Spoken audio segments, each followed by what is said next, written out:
Bonjour à tous. Une vidéo qui va porter aujourd'hui sur les études de signes, donc une compétence en mathématiques qui est extrêmement importante et qu'il ne faut surtout pas confondre avec études de variation. Donc étudier le signe d'une expression, ça veut dire être capable de dire si cette expression est positive ou négative. Et d'un point de vue graphique, puisque vous avez tous des calculatrices graphiques en lycée, eh bien, c'est lorsque vous avez une courbe représentative de fonction, être capable de visualiser, ce qui vous permettra de vérifier, est-ce que la courbe est située au-dessus de l'axe des abscisses, ce qui veut dire que f de x est positif. Effectivement, si je prends un x ici et je vais chercher le f de x qui correspond, le f de x est un nombre positif. Donc dès que la courbe est au-dessus de l'axe des abscisses, la fonction est positive. Attention, on ne parle pas de courbe positive ou négative. Dès que la courbe est en dessous de l'axe des abscisses, eh bien, ça veut dire que la fonction est négative. Je donne un nombre x ici, je vais chercher le f de x, il est dans la partie des ordonnées négatives. Donc dès que la courbe est sous l'axe des abscisses, on a une fonction négative. Et lorsque la courbe vient couper l'axe des abscisses, eh bien f de x vaut 0. Donc ça permet sur un graphique d'aller visualiser une étude de signes. Alors, il y a des études de signes qui sont très simples.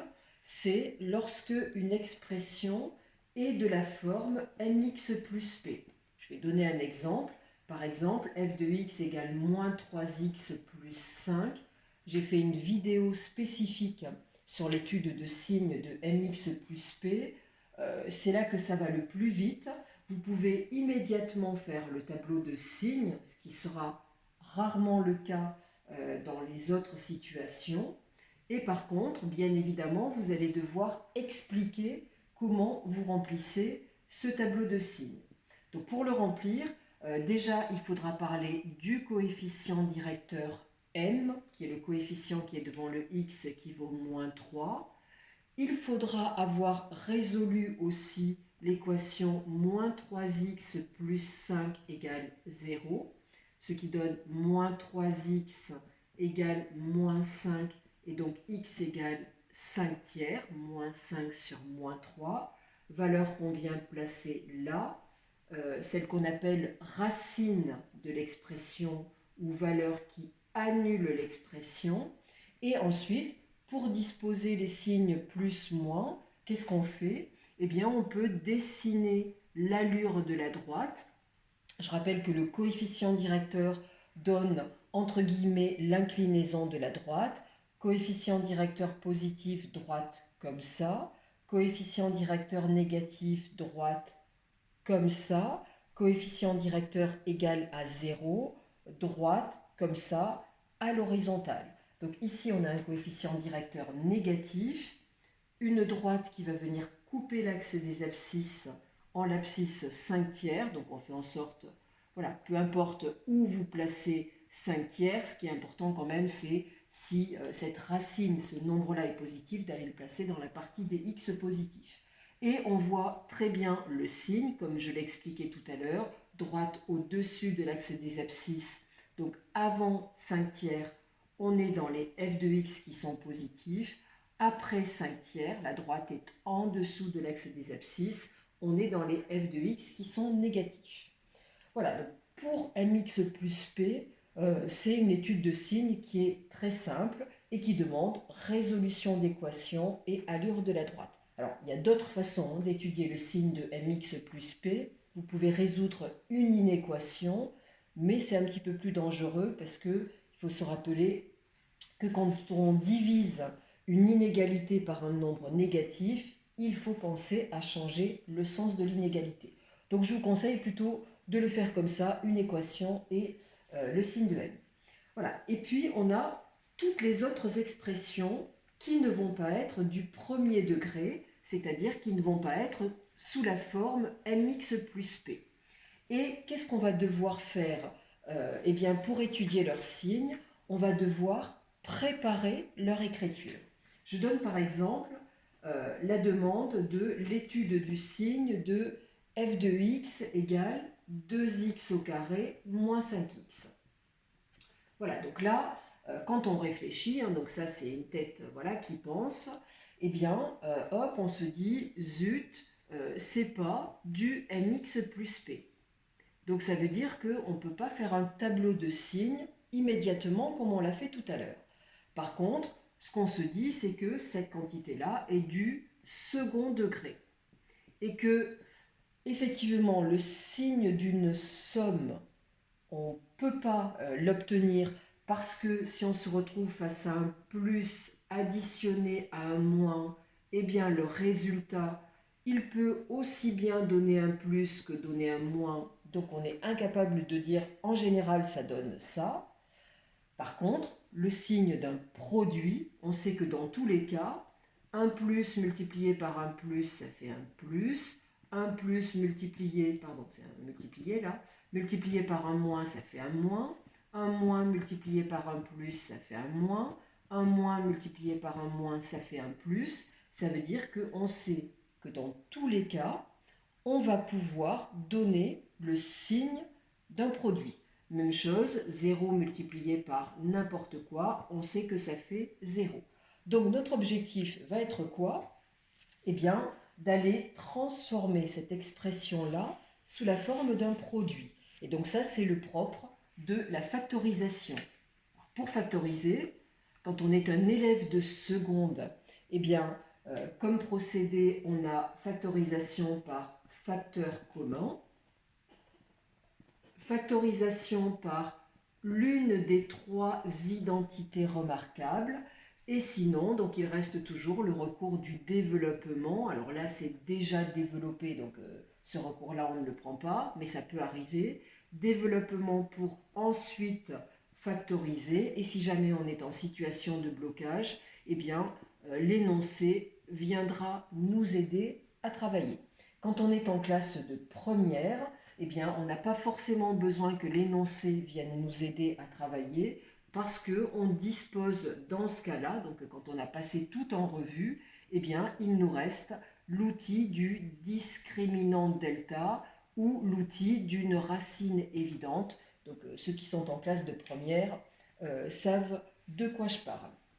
Donc là, je m'adresse plutôt à des élèves de seconde qui sont aux prémices de l'étude de signes. Donc là, quand on regarde cette expression-là, eh bien, on se rend compte que il y a un facteur commun qui est x, donc on met x en facteur commun, donc c'est facteur de 2x, effectivement, là ça donne bien 2 fois x, 2x au carré, moins 5. Et lorsque j'ai ça, eh bien j'ai un produit de deux quantités du type mx plus p, donc c'est génial, c'est ce que j'ai expliqué tout à l'heure. Je peux maintenant dresser mon tableau de signes. Je vais réserver une ligne à ce premier mx plus p qui est x. Je vais réserver une ligne au deuxième mx plus p qui est 2x moins 5. Et par la règle du produit que j'ai exposé tout à l'heure, eh bien j'aurai le signe de f de x. Alors je vais donner des explications, bien évidemment. J'ai dit tout à l'heure que quand on a mx plus p, il suffit de résoudre l'équation. Donc je vais le faire ici. Donc ici, le premier mx plus p, eh bien, quand je pose l'équation, là, elle a quelque chose de particulier, c'est qu'elle est aussi vite posée que résolue. C'est-à-dire que je sais que pour ce facteur-là, il faut que je vienne placer 0 là-dedans.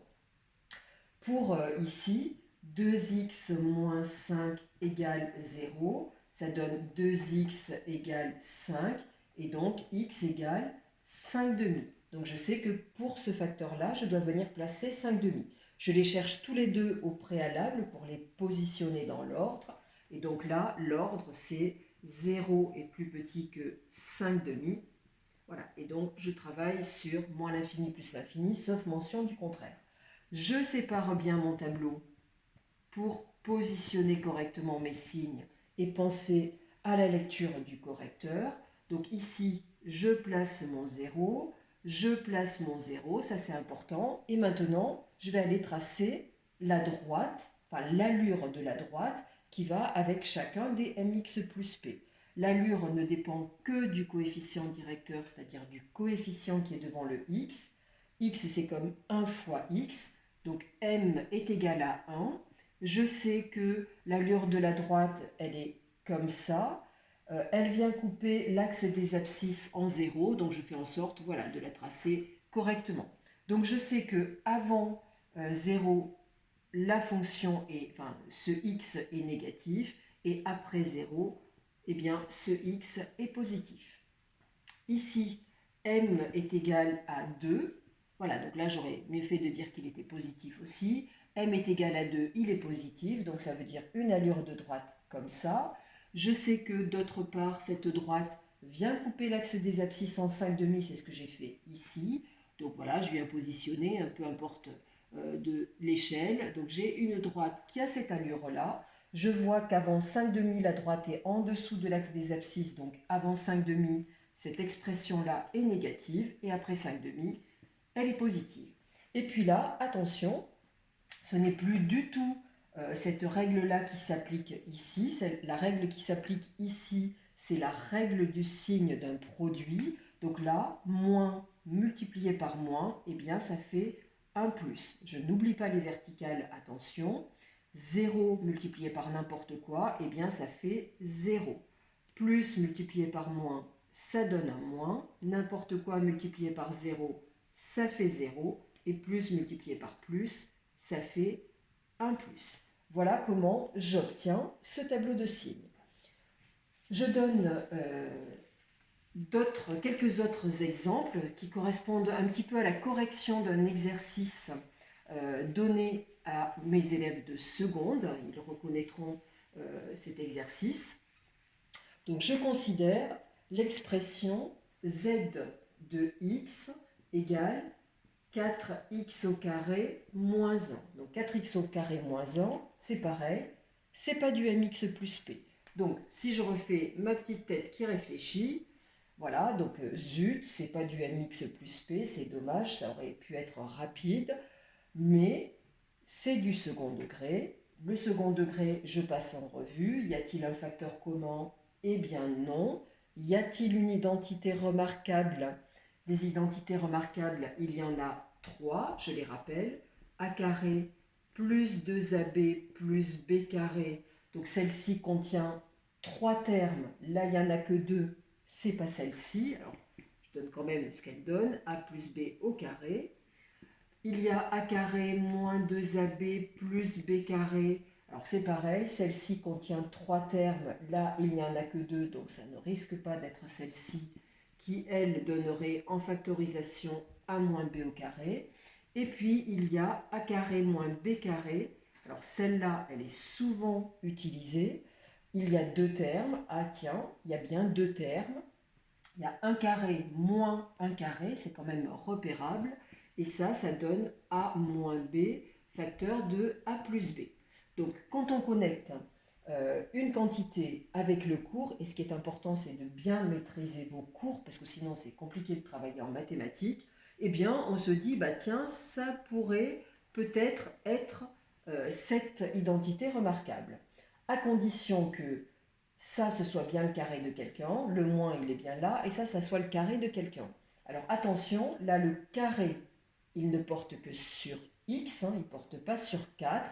Donc ça, c'est pas du tout le carré de 4x. Eh bien, ça va être le carré de 2x, parce que 2 au carré, ça fait 4, moins, et puis 1, c'est le carré de 1, puisque 1 fois 1, ça donne 1. Voilà, et donc, j'ai effectivement bien cette identité remarquable, et puisque j'ai ça, eh bien, je vais la laisser encore sous vos yeux. 4x au carré moins 1 que j'ai transformé en 2x, le tout au carré moins 1 au carré, eh bien c'est 2x moins 1 multiplié par 2x plus 1. Et là, c'est génial, j'ai un produit, donc je vais pouvoir appliquer la règle du signe d'un produit. Dans ce produit, j'ai 2 facteurs qui sont des mx plus p, et donc tout va bien, je vais pouvoir donner mon tableau de signes avec le détail qu'il faut. Alors là, je vais résoudre les 2 équations auparavant. puisque je sais que dans mon tableau de signes, donc ce qui est important, c'est de prévoir un petit peu l'espace. Je vais devoir réserver une ligne à 2x moins 1. Je vais devoir réserver une ligne à 2x plus 1. Et puis, à l'issue de ça, eh bien, j'aurai le signe de z de x. Donc, je travaille sur moins l'infini plus l'infini, puisqu'il n'y a pas de souci de valeur interdite ou quoi que ce soit. Et bien, pour ces deux lignes-là, eh bien, je dois résoudre 2x moins 1 égale 0, et puis là-bas, 2x plus 1 égale 0. Alors, la transition qu'il y a entre ça et ça, elle peut être bizarre. Donc là, on pourrait peut-être rédiger une petite phrase en disant je suis en train de chercher les racines de l'expression, qui n'ont rien à voir avec racine carrée, hein, les valeurs qui annulent l'expression, ou je suis en train de chercher les valeurs que je vais mettre dans le tableau. Voilà, pour bien montrer qu'on ne passe pas de là à là parce qu'on a envie de résoudre égal à 0 tout d'un coup. Donc, on fait ces résolutions. 2x égale 1, x égale 1 demi, et ici, 2x égale moins 1, x égale moins 1 demi. Voilà, donc là, on vient de trouver les deux valeurs qu'on doit placer dans cette ligne des x. Il est important de chercher toutes les valeurs. Voilà, on les place bien dans l'ordre, faites attention à ça. Et tout de suite, on met le petit trait vertical en dessous. Et par la même occasion, on met les zéros pour ne pas se tromper d'endroit. Donc 2x moins 1, c'est en 1 demi. Et puis 2x plus 1, c'est en moins 1 demi. Faites bien attention à ne pas vous tromper au niveau de l'endroit où vous mettez le 0. On va justifier le signe. M est égal à 2, il est positif. Donc ça veut dire que la droite a une allure comme ça. Elle est venue couper l'axe des abscisses en 1 demi. Voilà, je le place là. Je trace mon allure de droite et je vois bien qu'avant 1 demi, l'expression est négative. Après, elle est positive. Ici, M est égal à 2, donc c'est toujours positif. La droite, elle a toujours le même type d'allure, sauf que cette fois-ci, elle va venir couper l'axe des abscisses en moins 1 demi, donc placez bien dans le côté négatif des abscisses. Et donc ma fonction, enfin mon expression 2x plus 1 est tout d'abord négative, et ensuite elle devient positive. Voilà, et puis la dernière ligne, rien à voir avec ce type de travail-là, c'est de la règle du signe de produit. Un moins multiplié par un moins, ça fait un plus. N'importe quoi multiplié par 0, ça donne 0. Un moins multiplié par un plus, ça fait un moins. 0 multiplié par n'importe quoi, ça fait 0. N'oubliez pas les verticales. Dans la ligne finale, tout doit être complété, les cases et les verticales. Sinon, vous allez y perdre des points. Un plus multiplié par un plus, ça donne un plus. Et voilà comment j'obtiens le tableau de signes de cette fonction. Comme je le disais tout à l'heure, je peux prendre ma calculatrice, demander le graphique de cette fonction-là. Donc là, ça va donner une parabole, hein, puisque ça, ce n'est pas une fonction affine, c'est ce qu'on appelle un polynôme du second degré. Et je vais devoir observer que, eh bien, sur l'intervalle moins l'infini, moins 1 demi, la courbe de cette fonction-là va se situer au-dessus de l'axe des abscisses. En moins 1 demi, elle va venir couper l'axe des abscisses. Entre moins 1 demi et 1 demi, la courbe va être passée en dessous de l'axe des abscisses. En 1 demi, elle va venir couper l'axe des abscisses. Et après 1 demi, elle sera repassée au-dessus de l'axe des abscisses. Voilà, donc je rappelle que le signe d'une fonction se voit en regardant la position de la courbe par rapport à l'axe des abscisses. Je vais faire une dernière étude de signes, cette fois-ci concernant un quotient. Et je vais prendre là aussi le quotient que j'avais donné dans un exercice et qui était le plus délicat de la liste d'exercices. C'est le quotient suivant, x au carré moins x sur x plus 1 facteur de 2x moins 1. Voilà l'étude que j'ai demandé, l'étude de signes que j'ai demandé de faire. Alors là, on se dit, zut, on a quand même changé de registre, on est face à un quotient. Alors quotient, c'est pas grave, hein, puisque dans la règle du signe du quotient, on a la même chose que la règle du signe d'un produit. À savoir, 1 plus divisé par 1 plus, ça donne un plus. 1 plus divisé par un moins, ça donne un moins. Un moins divisé par un plus, ça donne un moins. Et un moins divisé par un moins, ça donne un plus. Donc, ça veut dire qu'on part à toutes les éventualités. À chaque fois qu'on a un signe, on a la réponse du quotient. Par contre, attention, 0 divisé par n'importe quoi qui n'est pas égal à 0, ça donne 0. Mais n'importe quel nombre divisé par 0, ça n'existe pas. Et donc, il va falloir qu'on voit comment, dans un tableau de signes de quotient, où cette situation peut se produire, eh bien, on va marquer que quelque chose n'existe pas. Alors, j'analyse l'écriture. Au numérateur, ah bah zut, donc là, si j'ai ma petite tête pensante à côté, puisqu'on réfléchit toujours quand on est face à un exercice, et bien là, je me dis, ah bah zut, au numérateur, j'ai pas du mx plus p. Mais, voilà, j'ai du second degré qui va pouvoir se factoriser par la technique du facteur commun. Il y a un facteur commun qui est x. Donc là, voilà, c'était pas top top, mais c'est pas bien compliqué. Au dénominateur, par contre, là, je peux avoir le smile parce que, eh bien, c'est déjà sous forme d'un produit. J'ai un mx plus p, j'ai un mx plus p, donc c'est prêt. Je n'ai donc qu'à travailler sur le numérateur, voilà, que je vais factoriser en x facteur de x moins 1 sur x plus 1 facteur de 2x moins 1.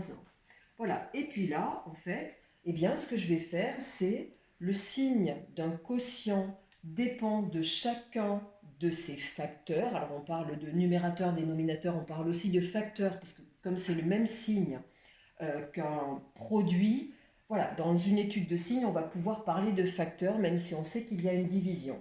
Donc, on a en fait 4 facteurs qui sont du premier degré. Donc, c'est génial, on connaît leurs règles de signes. Voilà, là aussi, donc le tableau va être fait, je vais le faire rapidement et l'effacer parce qu'il faut que je prépare, va être fait avec 4 lignes, une ligne pour x, une ligne pour x moins 1, une ligne pour x plus 1, une ligne pour 2x moins 1, et puis la ligne de f de x. Voilà, auparavant, je dois chercher où s'annule chacune de ces expressions. Voilà, ce que je vais faire, c'est... Alors, normalement, vous intercalez ça ici, en mettant éventuellement la petite phrase « Je cherche les valeurs que je vais placer dans le tableau ». Voilà, pour qu'on y voit clair et qu'on ne les oublie pas, je vais les mettre là-bas. Donc, en mathématiques, on ne travaille pas dans tous les sens, mais là, j'ai une problématique de place. Donc, pour ce facteur-là, hop, on pose l'équation. Elle est aussitôt posée, aussitôt résolue. Donc, ça, c'est génial. Je sais que je dois placer 0 dans ma première ligne, hop, ici. Mais je ne place pas tout de suite parce que j'ai d'autres valeurs. X moins 1 égale 0, et bien ça donne x égale 1, donc pour ce facteur-là, j'ai 1 à placer. X plus 1 égale 0, ça donne x égale moins 1, pour ce facteur, j'ai moins 1 à placer. 2x moins 1 égale 0, ça donne 2x égale 1, et ça donne donc x égale 1 demi, j'ai 1 demi à placer. Voilà, je les regarde tous, je les mets dans l'ordre, donc moins l'infini plus l'infini. Je place la plus petite quantité, moins 1, ensuite 0, ensuite 1 demi, ensuite, je vais écarter un petit peu, 1, et puis plus l'infini là-bas. Voilà, mon facteur x. Mon facteur x moins 1. Mon facteur x plus 1. Mon facteur 2x moins 1. Et à l'issue de tout ça, eh bien, grâce à la règle des signes, eh bien, j'aurai le signe de f de x. Donc, je sépare bien mes quantités. Voilà. Enfin, je mets un trait vertical sous chacune des quantités. Je marque bien où sont les zéros. Donc, le 0 pour x, il est là. Pour x moins 1, il est là. Donc, ça correspond au travail que vous avez fait ici. Pour x plus 1, il est là. Pour 2x moins 1, il est là, soyez bien vigilants. Et f de x, on va voir tout à l'heure. Ici, m est égal à 1, il est positif. Je trace ma droite à côté. Elle a cette allure-là, puisqu'elle coupait l'axe des abscisses en 0. Donc avant 0, moins, et après, plus. Donc vous mettez autant de signes qu'il y a de cases. Ici, le M vaut 1, il est positif. Ma droite, elle vient couper l'axe des abscisses en 1. Voilà, hop. Avant 1, on est dans les négatifs et après 1, dans les positifs. Ici, M est toujours égal à 1, il est positif. La droite vient couper l'axe des abscisses en moins 1, c'est ce qui a été fait là-bas. Voilà, donc elle a cette allure-là. Donc avant moins 1, on est dans les moins, après on est dans les plus. Donc quand on a pris le coup, c'est pas bien difficile, mais il faut quand même rester vigilant, parce que quand on a pris des habitudes, il faut faire quand même attention. C'est comme quand on conduit, si on n'est plus vigilant, ça peut faire des dégâts. Donc ici, on vient placer un demi, hop, la droite a cette allure-là, et donc avant un demi, on est dans les moins, et puis après, on est dans les plus. Voilà, et maintenant, je passe au quotient. Le quotient, ben, qu'est-ce que je vais faire? Je vais compter le nombre de signes moins, et chaque fois que j'ai deux signes moins, puisque comme je multiplie ou que je divise, c'est la même règle des signes, ça fait un plus, et bien, dès qu'il y a un nombre pair de signes moins, le résultat est positif, et quand il y a un nombre impair de signes moins, le résultat est négatif. Donc là, j'ai 4 moins, ça va donc faire 1 plus. Voilà, là cette fois-ci, je ne vais pas remplir les verticales tout à l'heure, mais je vais y venir, attention à ne pas les oublier. Là, j'ai 3 signes moins, 1 plus, donc ça va donner 1 moins. Là, j'ai 2 signes moins et le reste des plus, ça va donner 1 plus. Là, j'ai un seul signe moins, ça va donner un moins. Là, j'ai que des plus, ça va donner un plus. Alors, il n'y a pas systématiquement cette alternance plus-moins. Ça, ce n'est pas une obligation du tout. Je vais donner d'ailleurs un exemple tout à l'heure. J'avais dit que celui-ci était le dernier. Ça ne va pas être tout à fait le dernier, mais je vais aller vite pour le tout dernier. Au niveau des verticales, attention, quand vous êtes face à un quotient, soyez super vigilant. Moins 1. Moins 1, qu'est-ce qu'il fait? Il annule x plus 1. X plus 1, il est au dénominateur. Qu'est-ce qu'on a dit tout à l'heure? On a dit que diviser par 0, c'était pas possible. Donc ici, pour montrer que ce n'est pas possible, on va venir mettre une double barre. Donc ça, c'est en mathématiques notre codage pour montrer que quelque chose n'est pas possible.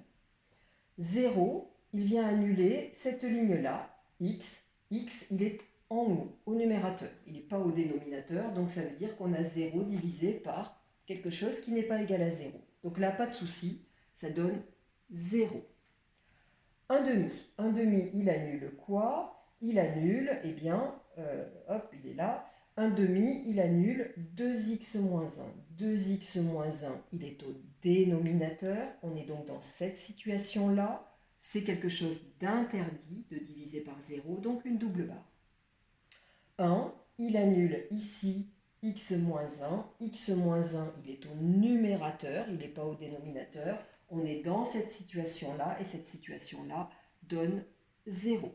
Et voilà votre tableau de signes, donc qui a eu besoin comme aptitude de savoir factoriser, savoir étudier le signe de mx plus p, connaître la règle du signe d'un quotient et connaître cette valeur interdite. Divisé par 0, c'est une opération qui en mathématiques est interdite. Je termine juste pour vous montrer que, voilà, attention à ne pas croire qu'il y a tout le temps un plus suivi d'un moins, suivi d'un plus, etc.